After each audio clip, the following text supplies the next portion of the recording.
How's it going, guys? Thanks for clicking on to another Phil Talk Sports movie review. PR52 Hank is back with me here as we review 2005's The Longest Yard. This is the third leg of our hat trick of Adam Sandler movies, so, I couldn't do this without Hank. Thanks for being here, man. We wanted to do this right after the Super Bowl, but we spent a little too much time celebrating. Time got away from us, but we're here now, so thanks for being here. Yeah, I think it's one of those things where, we thought that it was going to be right after the Super Bowl. I think that was originally what the plan was, but we've just been dancing in the street and bragging about what our team just won just Right. just a month ago. Yeah, I don't think I've been back to work since. I should probably start doing that again. But we've been a little busy. But yeah, this was going to be like our goodbye to football season thing, which I guess it still kind of is. We're recording this on opening day for all the baseball fans out there. So Phillies won against the Nationals, so we're happy about that today too. So that worked out pretty well in extra innings. But Longest Yard 2005, definitely a staple of maybe not childhood, but like teenagehood at that point for us. Middle school into this I'd have been in 8th grade when this one came out. No idea about the original until years later. So have you ever? I'm not really going to compare. I'm going to compare the two in one major instance early on, and then I'm going to stick to the 05 version. But have you seen the version from 1974? I was going to watch it if I had time, but the only thing I know is Burt Reynolds is in it. Is it supposed to be a prequel or something? No. It's the same. So Burt Reynolds is the Adam Sandler character in that one. So it's funny how they just shifted it. I wish more movies would do this if you're going to bother to remake movies. If the lead actor is still alive and, can do what he does, shift him into the supporting role. If it makes sense, of course, you can't do that and everything. But yeah, he's the Paul Crew, and I forget who the Scarborough. It's the same dynamic that there's an old guy that used to play, and they do the game plays out a little differently. That one's less of a comedy, I think, would be the biggest change. It's more of just your standard drama, I guess, involving sports, which was still a new uncharted thing in the 70s for sure. But the biggest thing I noticed, because I watched that for the first time a year ago, because I finally got my hands on it. I rented it from the library, I think, is where I found it, because it wasn't free on any streaming service. But the biggest difference is the movies start very similar, where Paul Crew is, drunk at his house, and he gets in a fight with his lady, and he storms out and he crashes his car. The Adam Sandler version is a lot. They're at the middle of a house party, and there's people there, and he just kind of locks her in the closet and leaves.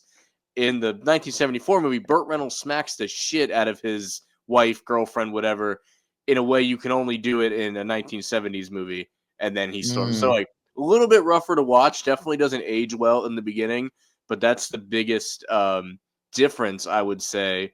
Like I said, other than there's a lot more comedic tones in the 05 version. But when I first watched the 74 one a year ago, I remember thinking that could not have been a different tone for the beginning. I can't picture Adam Sandler smacking the crap out of, I forget who plays his Courtney Cox. Yeah, see, that would not have been a good look for him for sure. No, I guess if I look at the movie and the way it plays out, you almost expect for there to have been a prequel because of how much depth some of the characters are, or some of the characters have. They talk about how the one guy punched the warden when he was just a guard. And then they talk about how Burt Reynolds' character, he went to prison. So why did he go to prison? It's you're almost, if you've never seen the first movie, the original, then you probably think that it's just a prequel, just blatantly because that there's a previous Longest Yard and that he was a character. He's the main character in that movie. I guess it's just one of those things where, it's cool that there's a remake, but also you're kind of looking at it in the sense of, hey, if you've never seen it, is this a prequel or is this the original movie? Yeah, I mean, if they wanted to, they could just change a few finite things and make it a sequel, prequel situation. because some characters, like you said, they're more fleshed out than they should be for a movie that you're just kind of dropped in the middle of this world. But then there's a lot Mhm. of like unanswered questions. Like you don't know why. I think you know why Caretaker's in jail, but you don't know why like Goldberg's character is in jail. You Mhm. don't know why Michael Irvin's character is in jail. You don't know Yeah. why Nellie's character is in jail. So you know everyone is, but like they clearly have some good sides, and maybe they've just been there long enough that they're making the best of life. But there's some characters they go in deep enough on, and then others that it's just like, yeah, you're just understanding that they're in jail and things are where they are. So it's like you go deep in some areas, but then others, you just have to agree with. All right, we're gonna get dropped in Yeah. here and take it from here. Yeah.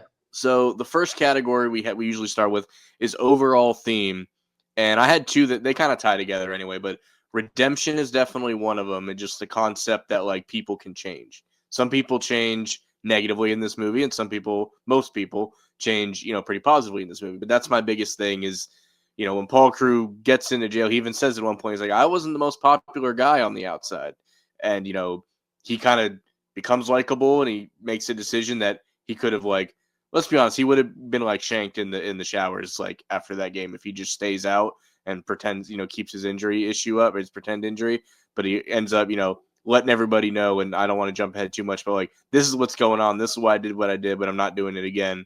So just the ability to not let your past dictate you, which is I think is a big thing because a lot of these guys, you don't know how long they're in for, you don't know what they did, but they talk a lot about what they're going to do when they get out. So clearly, like the rehabilitation of changing people is like an overwhelming thing for a lot of the people in this movie. You have a lot of characters in that movie where it's one of those situations where they start out like not as nice or they start out really mean, and then at the end of the movie they kind of like are not that. Like you said, their characteristics, and the way that they are as characters kind of just get flushed out. And I guess you could say I really like that about this movie in that sense.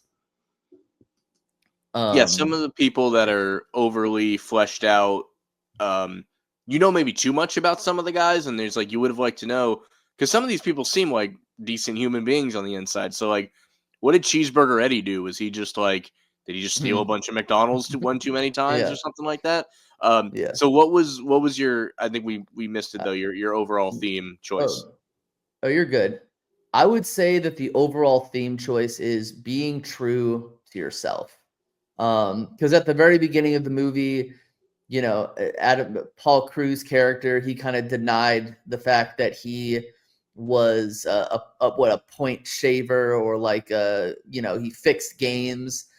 But not to spoil it, but by the end of the movie, he kind of admitted that he did do that, and it was like the biggest mistake that he had made uh, throughout the entire film. I think like he's really the only character besides the number one guy who essentially just admits he's gay, Yeah. or that he cheats on his wife with black men.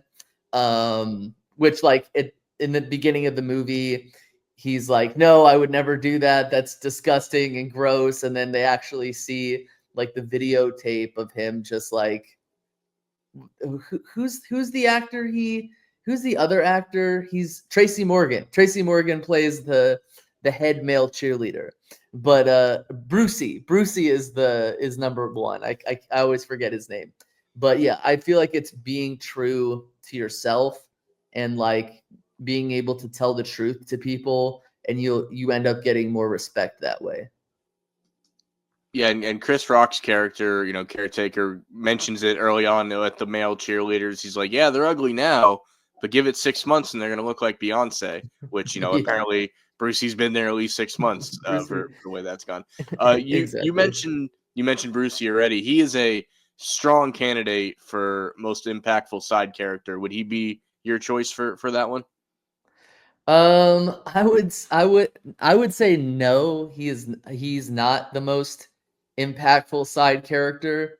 Um, but I think he's definitely up there. I mean, like I would go as far as to say like I would say caretaker Yeah, is probably well, is he his he you could consider him to be a main character, but you also could consider him to be a side character because he's not the main character. He's like a title character, but he's not like super unknown.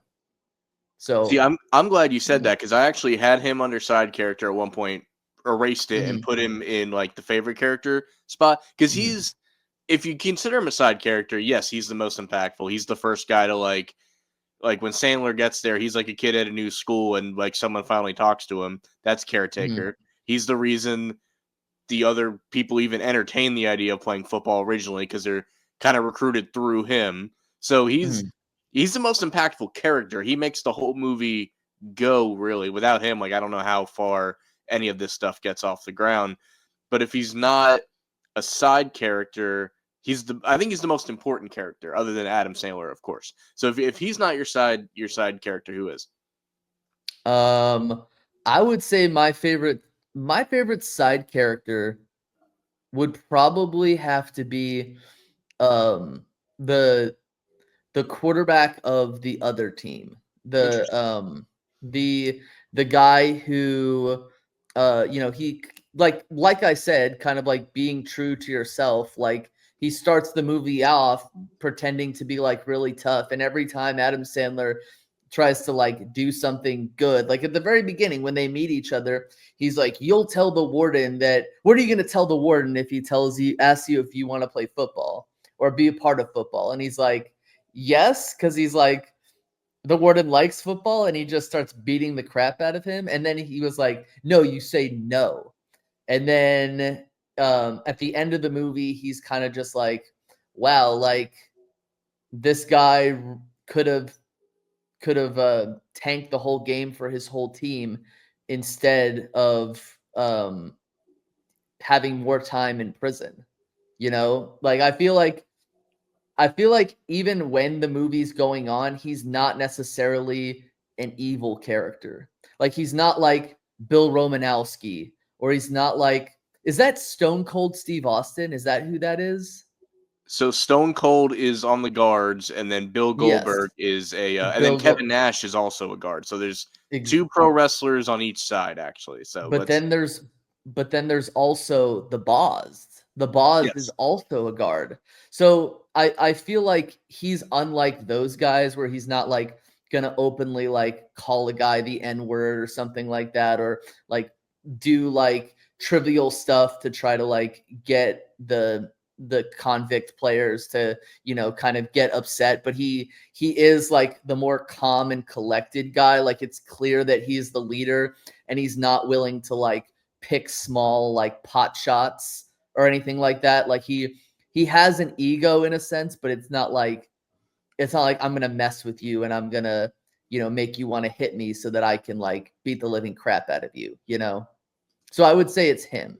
Yeah, so that's I for William I William Fincher is that actor, and he plays Adventure, Captain yes. Knauer, which I agree. His arc is like because none of the other guards like they're kind of shitheads and they stay shitheads, and then Stone Ex- Cold ex- actually shits himself at the same time. So except the one who takes estrogen. that's Kevin Nash. Yeah, The Kevin Nash, yeah, yeah. except him, who's just like he's like crying at the he's like, "I'm so sad that you're I hurt," mean, I mean, you his know? character arc is like biologically fueled, so like he gets a Yeah. pass, I guess. Um, so He for he side he's characters, yeah. go ahead. He's that character. Like, have you ever seen the movie Mean Girls? Oh, I love Mean Girls. Yeah, Frank like, Garinos, you know yeah, how like you know how like, what's it? The main mean girl, like, she's like, "I wanna take a bunch of, like, weight loss, like, and they give her the supplements," and they end up weight yeah, gain bars or the whatever. weight Yeah, gain bars, and she's like, "Am I looking big?" Like, that always reminds me of that. Like, there's always an Adam Sandler character who's, like, a guy, but ends up turning out to be, like, ridiculously effeminate for sometimes no reason, but and obviously there's a reason here. and I don't want to skip down to the quotes just yet because there's a bunch in this one, but one that I left off the list that now that you bring up how Kevin Nash changes, like when he just goes, "Why are you yelling at me? All I ever did was care." Like that's definitely something I've heard people say. But for impactful side characters, if we're not going Brucey, which I think Brucey's like a low hanging fruit choice, obviously, but if we're trying to dig a little deeper in that, I'm going with Anthony, the really fat guy on the Prisoners. He's played by Joey Oh, yeah. Diaz, the Mhm. Kansas State guy. You know, you assholes better not cut me. I'm still on this team. Someone get Yeah. me a Diet Coke. That whole guy is great. And then if you really want to go side character, because he's only in the last chunk of the movie, but Chris Berman's performance sitting next Mhm. to the convict, and he's like, Bob, this job, it's a lot of give and take. So when I bring you in, like, talk to the people. And he just Yeah. stares at him. He's like, He's just, unless you like, don't want to. mugging. Yeah. Yeah. And, he does his whoops and he does everything and he gets the guard to open up. Like, that's like the greatest performance that day might have not been on the field. It may have been Mm. Chris Berman Chris getting Berman. babyface Bob to open up, All Yeah. right. So that's most impactful. Let's go just characters in general. Do you want to go favorite character or least favorite character? I'll let you kick it off. We could do favorite character. All right. So I kind of already said that Caretaker, he drives the whole movie. Like, you don't have a movie without Caretaker. You just have a couple funny scenes in a football game. So I'll just get it Mhm. out of the way. Like, Caretaker is, and he has all the jokes. He's really just Chris Rock being Chris Rock. Like, he doesn't play anything. He's just, down, stretch, down when he's hugging him. And he even uses, like, if you ever listen to Chris Rock stand up, like, he uses his stand up cadence when he insults Mhm. people and he talks to people. So it's literally just Chris Rock in a prison for the first half of this movie. So he's definitely my Yeah. favorite. He's definitely mine. What about yours? I would say my favorite character is Megget. Okay, yeah, Which great choice. obviously his name is Megget because of the way because there was an NFL player in the 90s whose last name was Megget as well, and Chris Berman would say stuff like that Megget, uh, or to like obviously it's like a play on words for like maggot or something like that. But he plays the running back, and he's like the first member of like the cool basketball players to actually have faith in Paul Crew enough to kind of like join the team after he kind of humiliates himself playing basketball and gets the snot beaten out of him by Michael Irvin. um and I feel like he's like the coolest guy under pressure, in the sense of like when he's in the library and he's like putting the books away, and the guards are trying to get him to hit them so that he won't be allowed to play anymore, or they have the reason to like beat the living smack out of him because he's such a good running back. Um, because like I'm kind of like that guy. Like if people are messing with me, I kind of like will like laugh about it instead of like trying to like fight back. Kill him with Um, kindness kind of thing. Exactly. And then at the end of the movie, obviously he injures himself and he's just like, beat the living, like he just starts swearing up and down, and he's just like, beat them up, like take no prisoners and stuff like that. So I would say he is my favorite character. But I would also say honorary mention to like Courtney Cox's gay friend at the very beginning of the movie, who's basically like, "Oh wow, your boyfriend is so hot," and he's like at the very end after he gets arrested, he's like, "I think I'm in love," and she kind of looks at him. And he's like, "Oh, I never watched football in my life. I just liked his underwear ads or something weird like Yeah. that." So no, Megget is a great choice, and I really want to spend like a couple minutes here about like there's the old trope of like athletes want to be actors and actors want to be rappers or whatever. But he Mm, does a tremendous like if I did not know who Nelly was, even back then, and I did, of course, I mm, would have just thought he was like an Omar Epps level actor. Like maybe he was a former athlete that they're just like I don't think a lot of people in the music industry get thrown into a role like this and shine the way he did. And I don't know if he did a whole lot of other movies other than this, but like that scene in the library is like really uncomfortable with Stone Cold calling him the N word, and he wasn't even really comfortable doing that at first. They were gonna like he was gonna just say brother, and they were gonna like voice act in the word, which is why you never originally you don't really see his mouth say it, but him and Nelly mm, talked enough. Always like, dude, like it's cool, you're playing a character. Because Austin was yeah, fairly new to acting. He was only out of the ring 3 years when this movie came out, so he was new to yeah, acting. Didn't and he comes from a profession that yeah, you're acting, but people still like associate you with how you act in that setting. So they had like a real sit down before that stuff can go down. but that scene's Mhm. really uncomfortable. He plays it off beautifully, like you said, and it brings Michael Irvin into like, all right, we all got to come together because these guys are awful. So he drives the bus just as much, and then I don't think he. I guess he needed to get injured to get Bo Scarborough in there, but like they could have, and he still showed out enough. And like the scene where he first gets on the field and Paul like fumbles the snap and just like pops it up to him, and he Mhm. runs like a 70-yard Saquon Barkley touchdown. And it was Yeah. the immediate like you kind of get that unlocked character moment with all the guys. Like when Michael Irvin comes in, he has to moss three people, and when Goldberg comes in, he gets the blindside block, and when Kali comes in, Mhm. he gets the big boot block on Switowski. So everyone gets their like moment to shine of like this is what he brings to the team. But it was pretty obvious that like if the Eagles were a prison team, it would be this because like yeah, we have talent everywhere, but we're a Yeah. running team first. Like definitely how that Yeah. worked. Yeah, I felt like I don't understand. I don't know why, but I always thought like before a few years ago when I watched it for the first time in like 10 years, I always thought that that was Steve Smith Sr. I I don't mean, know I why. totally see the resemblance now that you say it. But then it was like he's a running back and I was like Steve Smith Sr. is a wide receiver. So it Right. doesn't make any sense, but Meggett is not built like a he's kind of built like a Donnell Pumphrey I was gonna say or like a who would be your Earl Meg? Like you can't do it with Michael Irvin because he's just a Michael Irvin comp. But who's your no, I either that mean era or now? Who's your Earl Meggett comp? If you had to pick somebody, I was gonna say something like Tony Pollard. that's solid. Yeah, I can see that. Or what's the guy for the Giants now? Who's their? Tracy? Is that the starter? Yeah, maybe him. Yeah, something Tracy. Yeah. Yeah. So I like mean he doesn't look like he's a running back. He's not built he doesn't look like he's got like Michael Turner or like Jaquiz Rogers glutes and there like you go. Yeah. or Which like I guess makes sense because thighs. he's just a really skinny, fast as hell. Like maybe he like was stealing stuff and was running away from the cop. Like they could have thrown that in there a little bit too. They could have used the Gus Johnson line of like he's got getting away from cop speed. That would have been a great way to do it.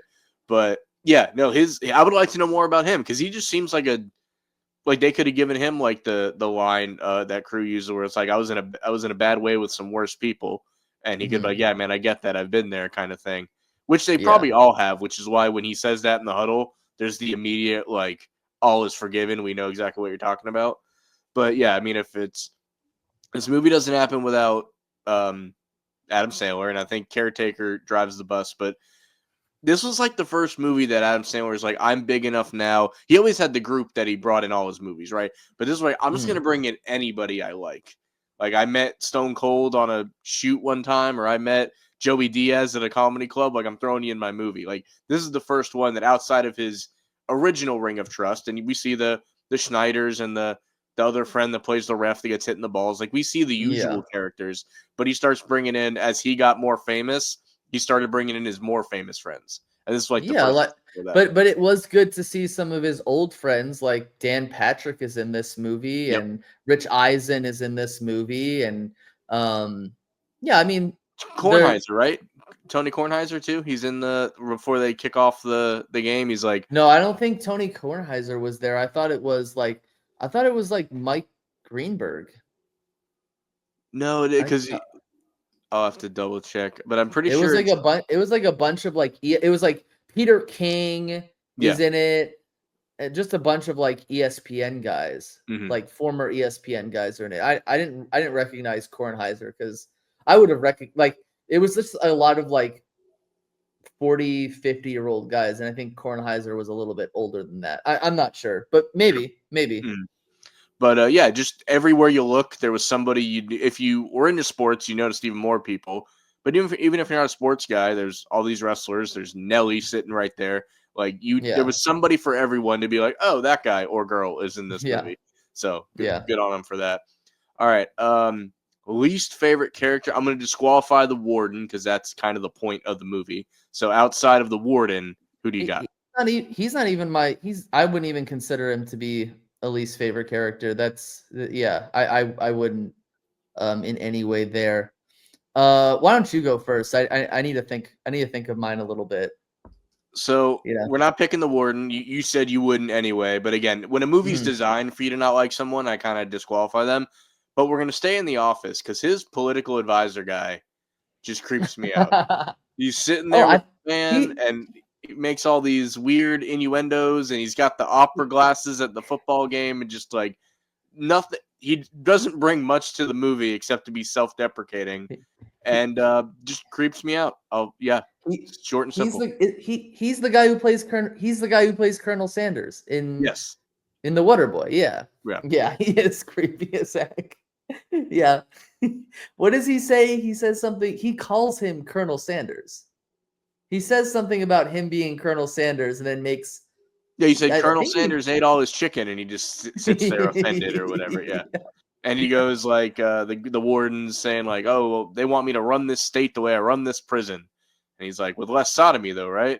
And he's like, "With none, hopefully." And he turns to him and goes, "Sorry, man," and he just gives him another like appalled look, and it's like, so Sandler's teeing off on the guy, so that helps, but Yeah. like, just everything about that guy, just not a big fan. Yeah.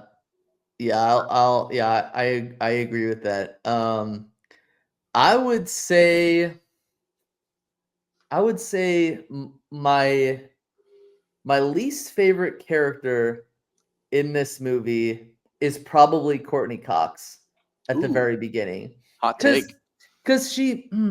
she kind of just gives off like it's almost like she doesn't even like him from like the very beginning. She's like, "Wear this," and he's like, "This looks like a disco outfit or something like that." I forget what his I think it's a next phrase. sailor outfit. Yeah, Yeah. yeah. And he or a sailor out and it's just like, dude, like that just seems super humiliating. Like why would you like force somebody to wear something like that? It just doesn't feel like she really even cares about him that much. It just seems like she wants to like brag about the fact that she's dating a former football player. Like if you can think of like instances where someone's like, "Oh yeah, you're only with him because he was used to be like a big athlete or like is a former athlete or otherwise like you wouldn't be with them." It just feels like you're with him for the clout. Like you're trying to show him off at your party because I date a former football player. When it's just like if he doesn't want to go downstairs, he why should he be forced to go downstairs? Right, and It it doesn't. is funny that he's so out of it that he's like drinking and Yeah, eating like Lay's potato chips, and she's like, yeah. "There's a whole ass party going on downstairs." But no, I think you nailed it. I don't know that I would have picked that up, but yeah, because she's in like 20 minutes of the movie. But you're right, Mhm. it's like a status symbol or like because he's not very popular, so it's not like I'm dating this successful popular guy. It's more like he's the bad boy of football. They claim that he got kicked out of the league for the point shaving, and it's been 6 years. So that would be the equivalent of I don't know who's an NFL player. It's like if someone was dating Tom Brady 3 years from now, but he actually got busted for Spygate. It would be something like that. Yeah, like kind of like yeah, because like there aren't very many. Oh, like if somebody was dating like what was his name? Who played for the Browns for years. Um and he was really good for like a few seasons and then he did a bunch of drugs and he got Kos- busted and Bernie Kosar? no, no. No. He played receiver. Oh, Josh Gordon. Yeah, Josh Gordon. Okay, I Like thought we were if you were talking dating quarterback. Josh, I got you. if you Yeah, were, yeah, yeah, I meant receiver. If you were sure, sure. dating Josh Gordon or something like that, because honestly, he's like the only player who's ever been truly kicked out of the league. Yeah, that's true. I mean, they brought him back way too many Yeah. times. Like, All right, yeah. so Adam Sandler movies tend to be rich with the quotes, but this one takes the case. I limited my list to five. Normally I do one or two, and I had to remove a few. We already talked about a few of them already, but like Baby Back Bitch isn't even on here from Cheeseburger Eddie doing the robot. But the first two I'll put together. It's "Will you teach me to football?" and he also invents a word in this quote. where he broke it in my nose. You know, those Yeah, are he both broke it in my said nose. from Switowski. So I have those Uh, two in here. I have Come to the Treeouts. Maybe not as mhm. popular, but it stuck with me. Shouldn't have had that popcorn whenever you drop something. I think people still say that here and there. You wouldn't Yeah, be shocked to learn that one. And then right at the end of the movie, stick that in your trophy case. Those are my yeah. top five. But I think I left plenty for you to choose from. But those are my quotes. Y Yeah, I'm looking at a few of them right now, and I've okay, so my favorite one is the one where they're like caretaker's like, "Who are we gonna crush?" They're like, "The guards." And he's like, "Who are we gonna kill?" "The guards." And then caretaker goes, "Who are we gonna kiss?" And then Brucey goes, "The guards." Or I also like the part it's basically like Brucey quotes where he's like, "How come I can't be kicker?" And he's like, "All right, let's see what you got." And he does it with quarterback too. Yeah. And he's like, he misses completely, and he's like, "That's why, you dumbass." um, I guess the last one would probably be um when he loses the basketball game, and he's like, "Well, we didn't get the chocolate bar, but at least we got a Hershey's Kiss." That's yeah. I kind of forgot about that one. That's a good one. But yeah, I love the Brucey stuff where because he could easily say Bruce, it's because you suck, but he's so It, confident that Brucey's about to mess up whatever he puts in front of him that he's like, you know what, man, you're right. Here, hit me, I'm open. Sails did, over his head. That's why. did Sit down you and shut up. did you ever see that movie? This is not about. This is leading up to something, but Sure. have you ever seen that movie with Steven Seagal where he's in a prison? It's called like it. You know who Steven Seagal is, right? I do, but I don't know that I've really seen any of his movies. But I It's know called exactly who you're talking about. it's called Half Past Dead. And the reason Okay. why I ask you this is because there are a lot of wrestlers in that movie. And Interesting. Goldberg was one of the main characters in Past Dead 2, which was it. Both movies are terrible, Well, I like hear most all Steven Steven Seagal Seagal movies. movies are, Yeah. watchable at But best. So but basically like the second movie stars like a side character okay. who like is trying to be like a rapper. But like honestly, I could have seen them make a spin-off movie much like that where the main character is Brucey. He could have got like if this came out all right, this came out in 2005. If this came out 12 years later in like 2017, there's a Brucey 6-episode Netflix show, I think. Yeah. That bombs. It does Yeah. terribly, but it gets made. If it Yeah. gets made Yeah. if the movie came out around the time that Sandler signed his Netflix deal, because he made that Uncut Gems and Hustle, and I think and Yeah. Happy Gilmore is going to be a part of that. Stay tuned for that review when that drops in July. So if it was like I'm already contractually obligated to make stuff for Netflix, and people love Brucey, let me just give them a Brucey, miniseries. I could totally see it. Yeah. I agree. Eh, Yeah, I mean, it's just one of those things where it's like he is the most one of the most memorable characters in that movie, and it's kind of like one of those situations where like you had Breaking Bad, and then you had Better Call Better Saul Call because Saul, people yeah. were like, "Oh, what's the backstory for Saul Goodman?" Well, I think people would ask themselves, "What's the backstory for Brucey?" Because People would he's ask just that. you that for a lot of these characters, but yeah, Brucey Yeah. specifically. But I think, like, Brucey kind of stands out because he just like, his character is just that kind of character in the sense of, like, you can't if you took Brucey out of the movie, it wouldn't be a movie.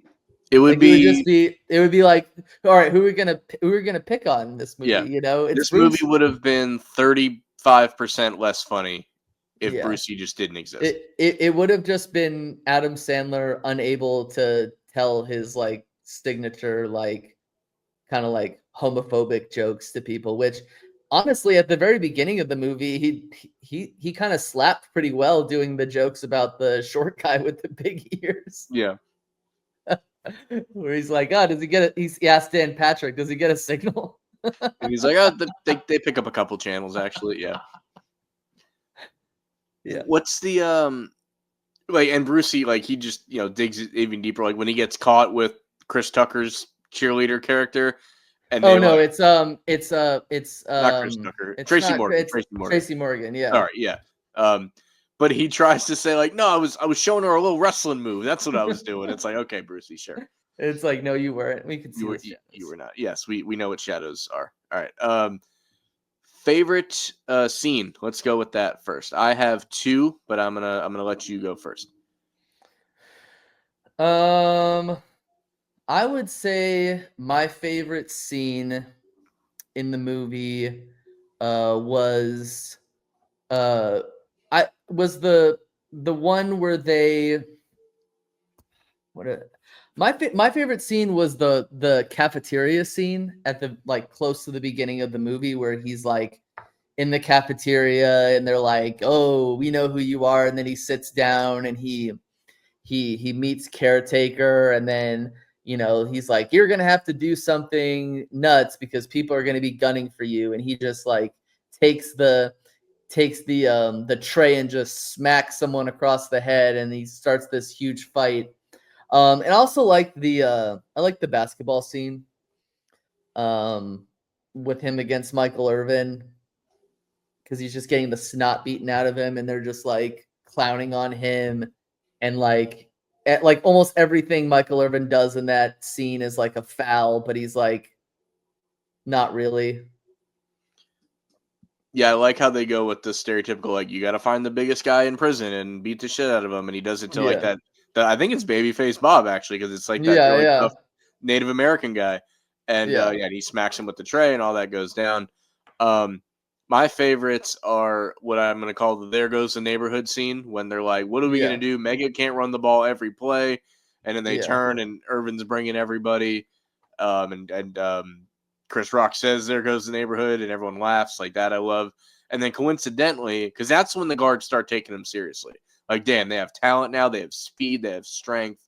So then they flood the field, and then they play like backyard bullshit plays in the mud because Adam Sandler has a great monologue of him flooding this field proves to me that he's scared. He's scared of you guys, and we could go back to ourselves and skip practice for today, or we can, make the most of it. And they play, and they're just like laddering the ball around. It's the first time Brucey actually like does something right. Like he gets the mhm, lateral and is able to like lateral it to somebody else and doesn't just get like decleated like he does when he gets put in the game later.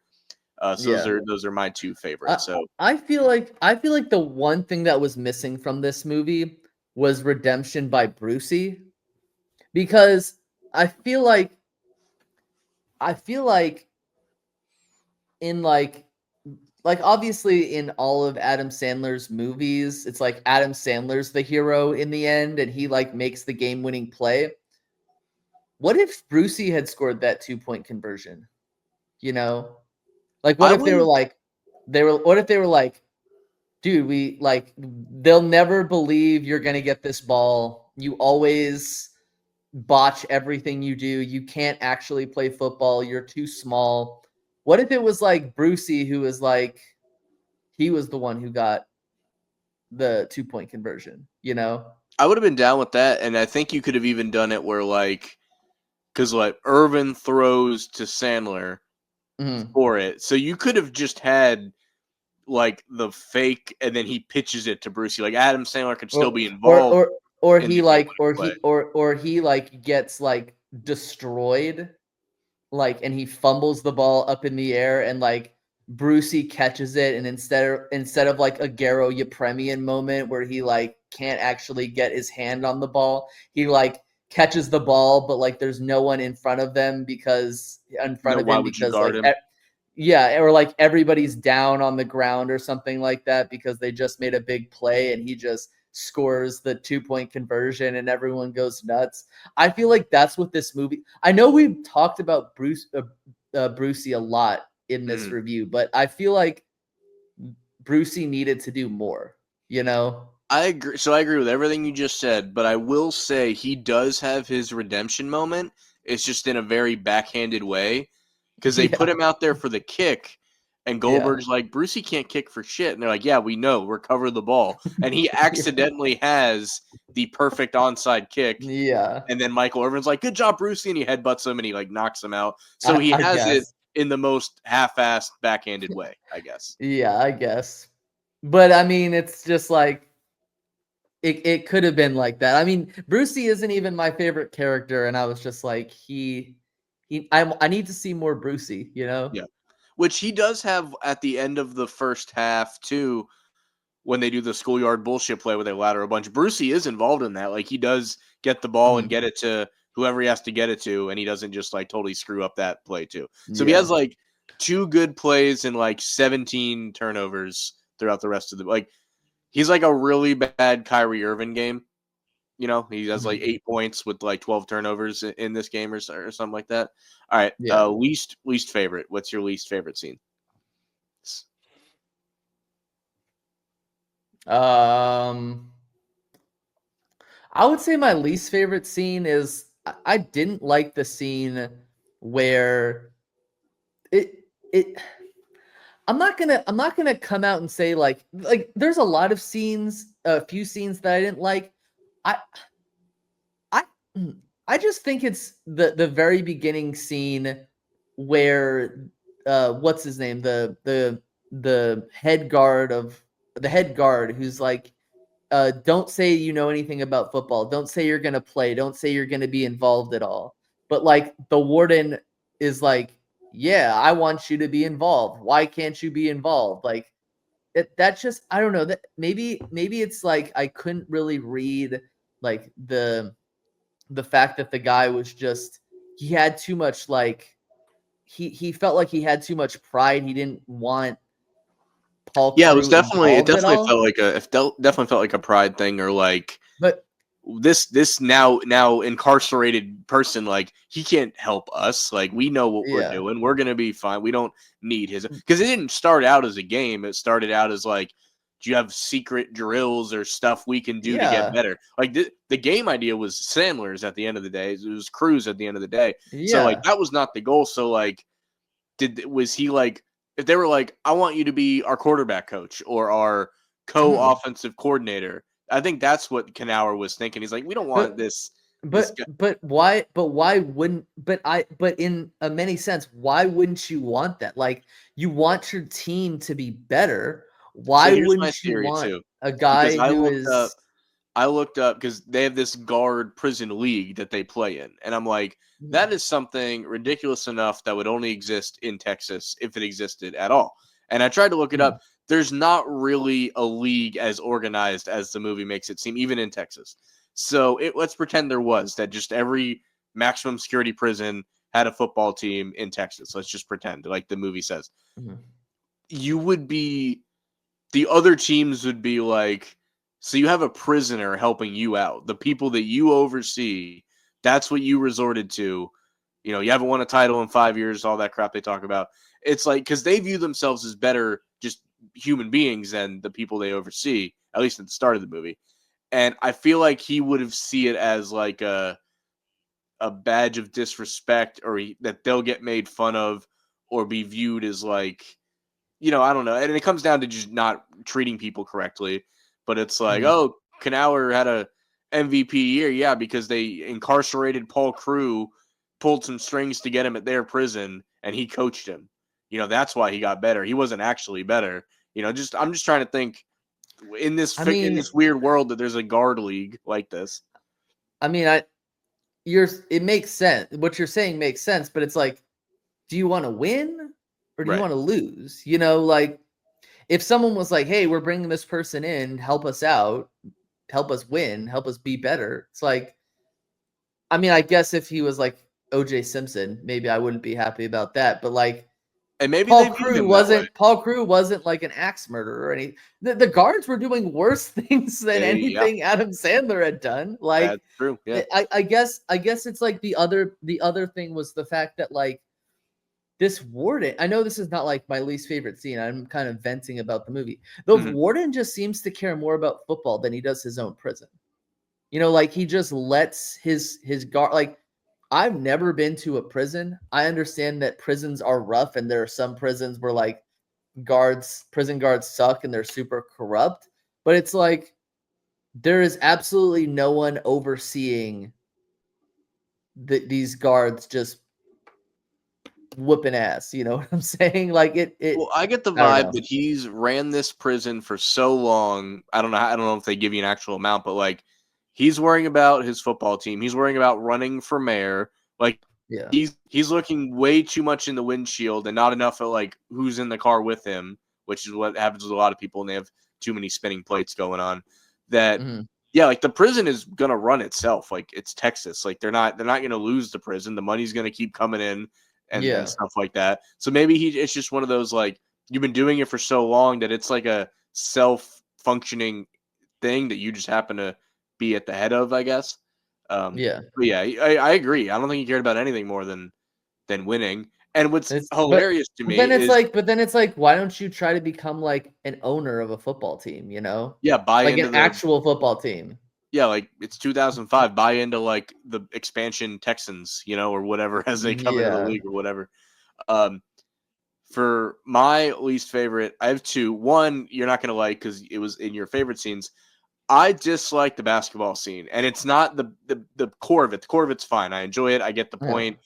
You can't call your own fouls because you look like a bitch. I get all that. Mhm. But the two Yeah. parts that make me hate it are when Adam said one, he gets to cross over Michael Irvin, which is hilarious, Yeah. and he's going Yeah. from the uncontested layup, and Cheeseburger Eddie comes and swats it out of the sky. And I'm like, even in street ball, people don't just run Yeah. onto the court and block your shit. So that alone, like he Yeah. would have won right there. And then Yeah. on the easy, steal, get the ball, game winner that he Mm. calls, the foul on, like they would dog the crap out of you at the playground, in the Exactly. street, whatever. Exactly. So, which is why, like, Meggett immediately says, like, yeah, I know what the deal was, but like, I'm siding with this guy. More people should have sided with them immediately because the way maybe it's Irvin and he's easy for me to not like, but like if my buddy did that, if they were playing against someone that they should easily destroy, and it comes down to the wire and they're calling ticky tack fouls or whatever, I'm like, dude, like clearly he beat you. He beat you. So it's just like the cheeseburger Eddie part gets me the most because like there is no version. I don't care where you are in the world playing basketball. Somebody not in the game comes on the court and interacts with the ball in any way, they're getting the shit kicked Mhm. out of them. Like that, Yeah, especially in a right. situation like this. Like if Meggett and Irvin are playing, Unless they're Terry Crew, you know? I mean, I understand not wanting to mess with Terry Crews for sure, but in general, that's just like that didn't make sense to me at all. So that's the concept of it should have been great. I love when he punches him in the face and he says, "Did I get you?" and he just pulls up the three in his face. Like that's like, oh yeah, because you think he's got it at that point. But Yeah. yeah, the cheeseburger part makes me really angry because I'm like, there's no version of that would make sense. And then just this is simple though, like the caretaker death. Like I haven't seen this Mhm. movie in a little bit, and it's usually long enough time in between that when I do watch it, I always forget it's coming. I'm like, oh shit! I don't think he needed to die. I think they could have like someone could have beaten the shit out of him, and he's like laid up in the hospital, like a Gary Mm. Bertier from Remember the Titans. I understand he Yeah. dies later, but Mhm. yeah, I don't think he needed to die necessarily, because it's just so realistically, and there's a lot in this movie that isn't realistic. If this guy died like 48 hours before this game was supposed to happen, the game would have been canceled. Well, yeah. So But he wasn't supposed to die. he was not. But the fact that a bomb went off in Paul one of Crew these was supposed to die. right, Yeah. but the fact that a bomb went off in the star quarterback's cell 48 hours before the game, killing a member of the convict team staff, like Mhm. shit's getting looked at. I don't think the game happened. So Yeah, like if they just beat him in an alley when he's by himself, that's something the prison can keep under wraps. yeah. So that's my biggest thing. I guess it's like the whole thing of like they're like get it done like but like they're not actually involved with it. He kind of sets up his own like homemade explosive. Right. Yeah, I didn't really like the way he went out anyway. It honestly would, yeah, like you said, it honestly would have been better if he went out and like bullets, like if he just got shelled with like bullets or something like Or that. or Like they're shanked, it they're just makes trying to more like sense. he's trying to protect like Paul Crew or something or what's another member of the team, Yeah. and then he just gets killed. It would make more sense like that. But yeah, him dying via bomb blowing up was kind of dumb. And I never really paid attention to the funeral scene until this rewatch, but they got the casket, they have the picture of him and his mother, they cheeseburger Eddie puts a cheeseburger, there's like packs of cigarettes, someone puts the rosemary beads down.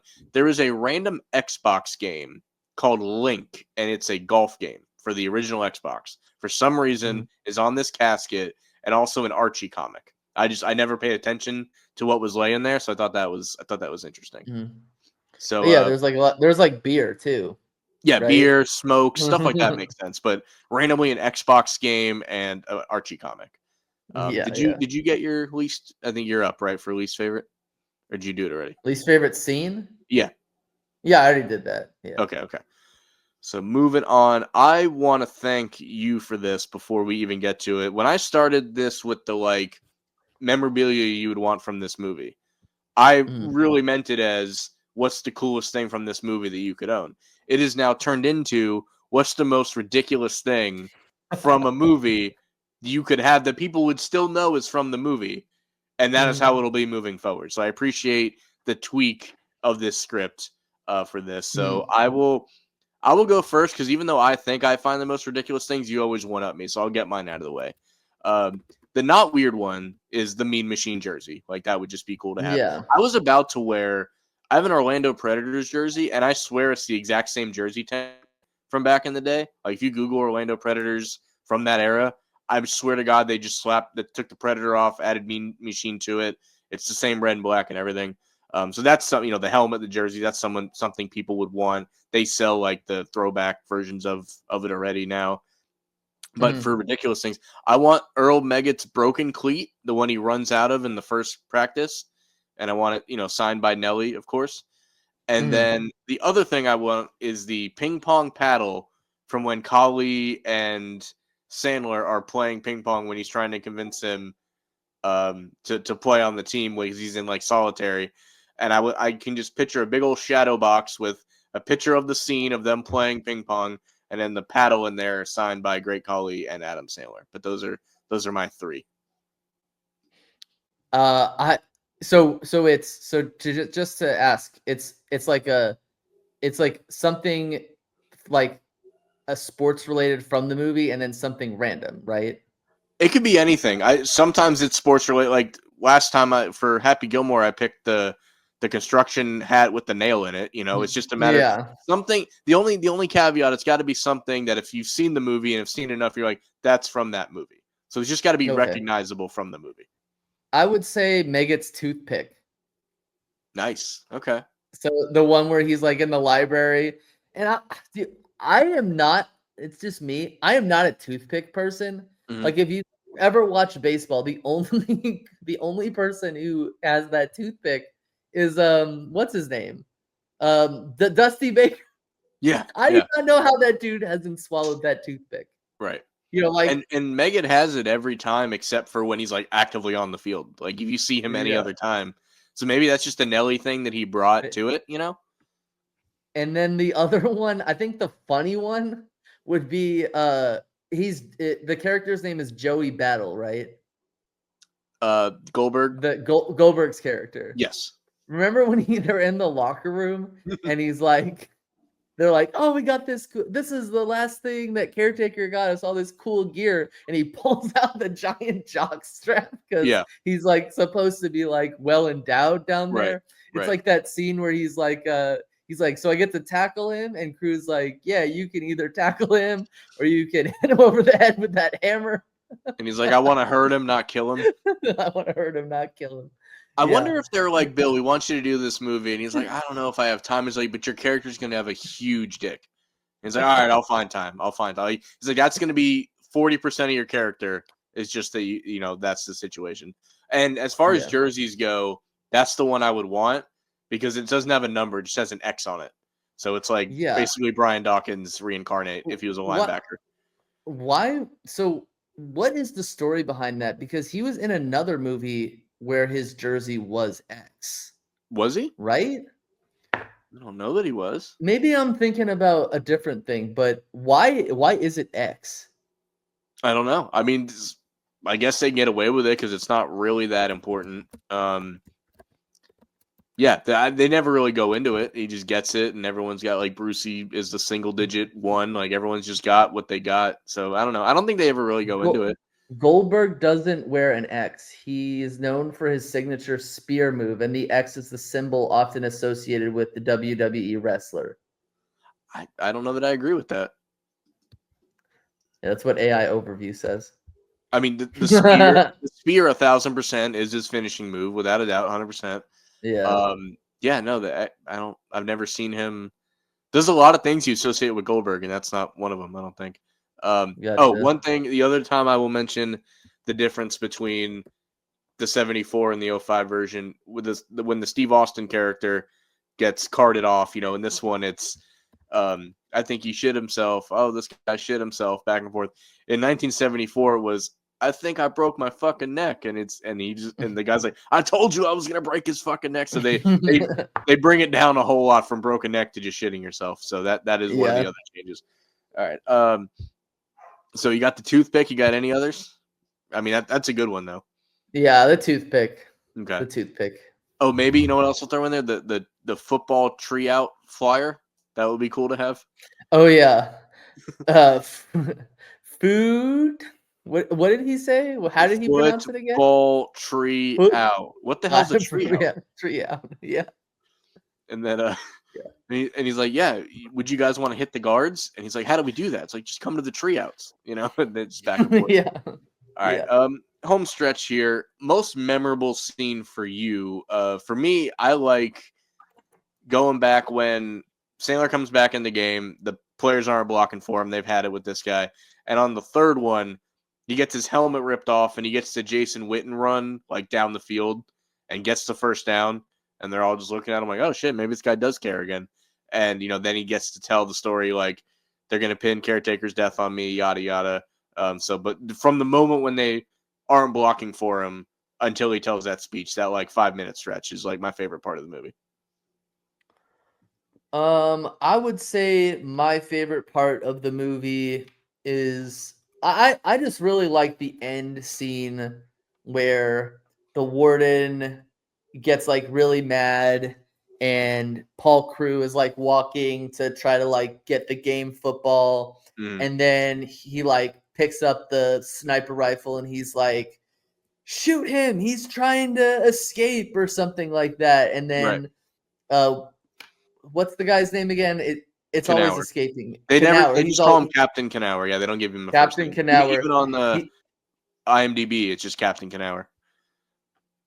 he's like, crew, crew. He's just like, get out of the way. And he like sees he's picking up the football and he like puts the gun down. He like gives it back to the warden and Yeah, then he's like disgusted. He's like, it's the game he ball. he's like, it's the game ball. Yeah, And then Michael Irvin and Terry Crew dump the orange Gatorade over his head, and he's like, "Good game, sir." And they yeah. just It's run actually away. Goldberg. It's Goldberg and Irvin Oh, Goldberg. Yeah, because Goldberg gets the last line of the movie because they dump it and he's like, "That's a week in the hot box," and the last line is, "Who yeah, gives a shit?" and then credits. yeah. Right, right.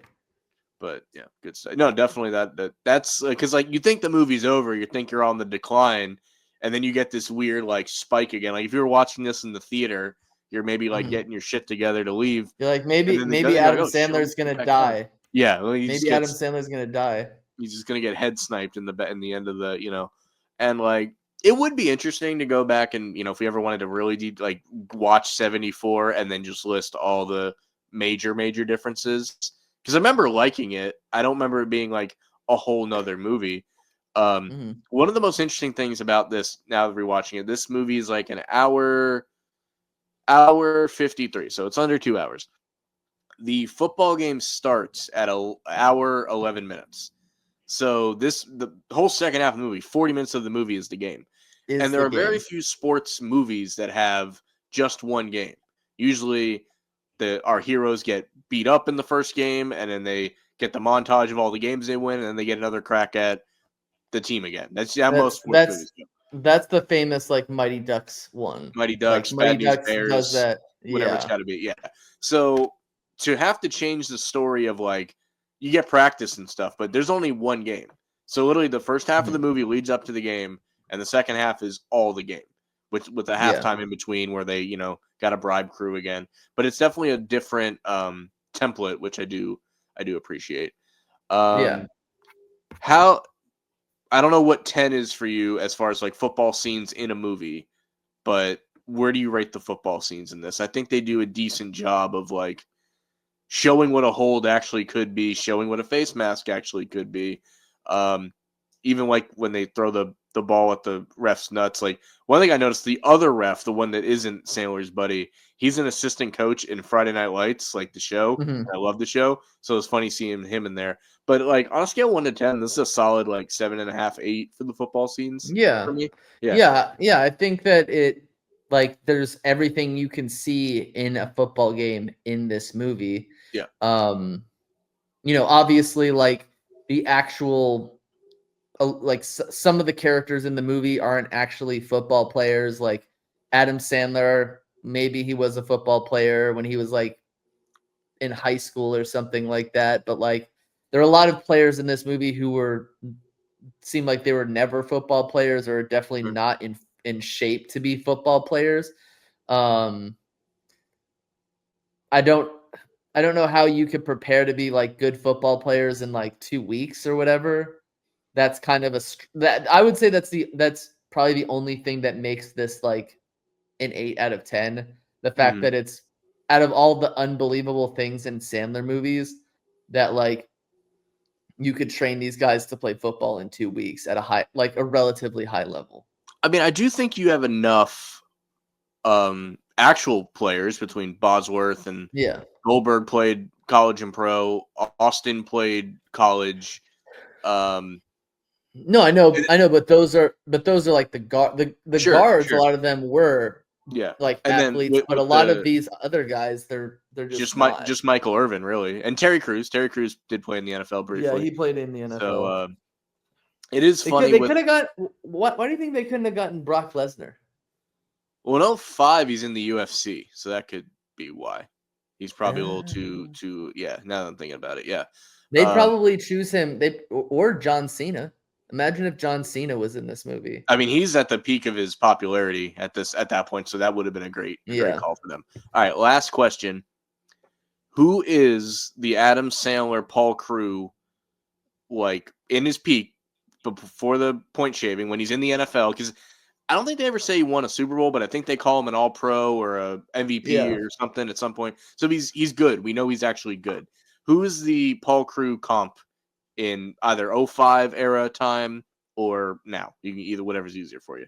Who do you think is seeing his playing style? Who do you? I kind of give him like a Justin Herbert esque, just like the play style, which back then could be like a Philip Rivers even. Ben Roethlisberger. Okay, just with a better And understanding of just team defense. just just in the sense of the fact that like I feel like Big Ben was like super gritty. Like Big Ben is the kind of guy who could like take like 50 hits and like still come back up. But also think about like legal trouble.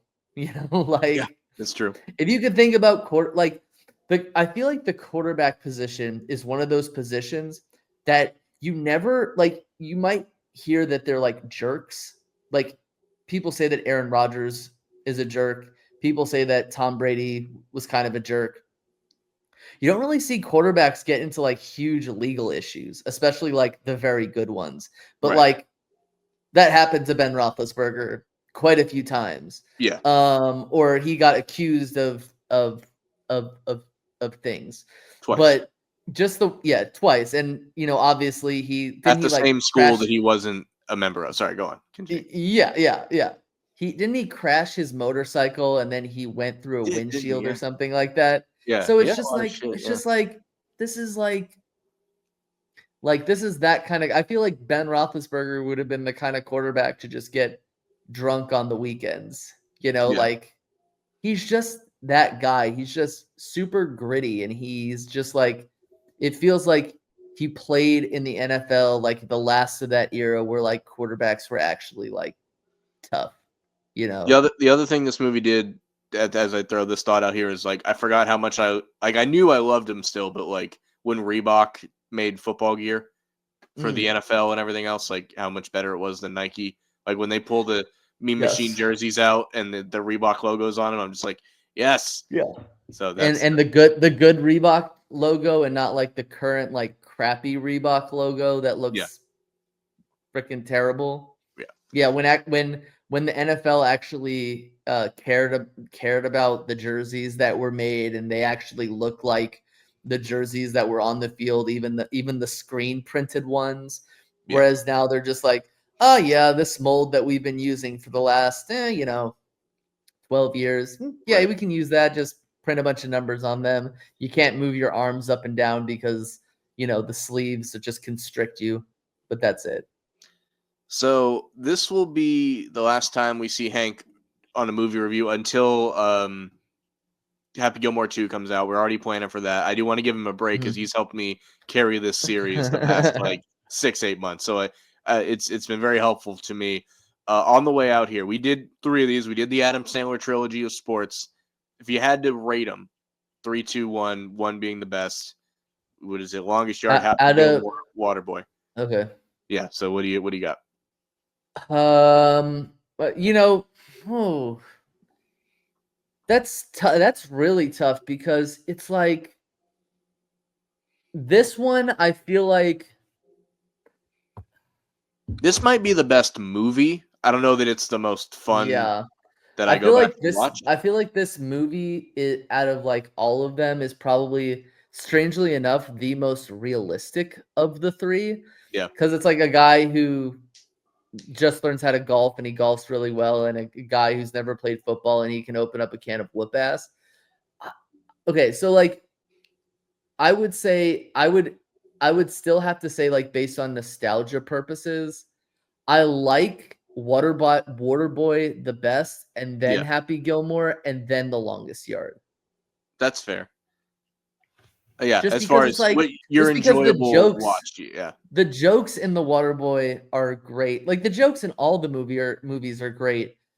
Um, I guess, like, the redeemable one about this movie is the fact that there's like Adam Sandler moved from like in his first few movies, he was the only one doing all the insults.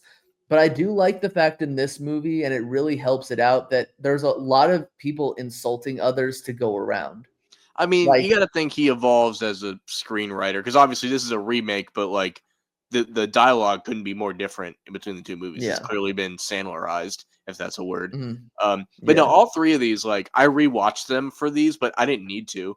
Like I know these movies frontwards and back, so it was just fun to revisit them and create something that people may not know existed. Was the trilogy of Sandler sports movies. So I'm glad we got to do that.